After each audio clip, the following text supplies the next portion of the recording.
درانو کتونکو السلام علیکم. زه محمد سلمان همدرد د حق غږ پښتو چینل خبري لنډیز کې ستاسو کوربه اوس تاسو پام را اړوم د مهمو خبرونو لنډیز ته. لوی څارنوالي تایید کړه چې د هرات والي عبدالوحید قطالي د عامې روغتیا مشر او د ولایتي شورا ځینې غړو په ګډون د 21 کسانو د فساد دوسیې محکمې ته سپارلي دي. په اسلام آباد کې د افغانستان او پاکستان ترمنځ د سوداګرۍ 2 ورځنی کنفرانس پیل شوی دی.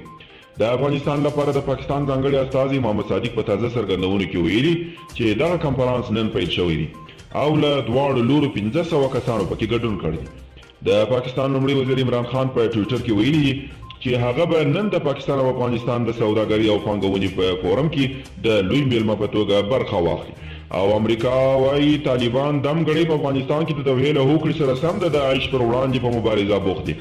د امریکا د ملي امنیت سلاکار رابرټ اوبراین په تازه خبري کنفرانس کې ویلي په غزني کې د القاعده شبکې د مهم کس وژل کېدو وشوده چې امریکا لا هم د ترهګرو ضد مبارزه کوي.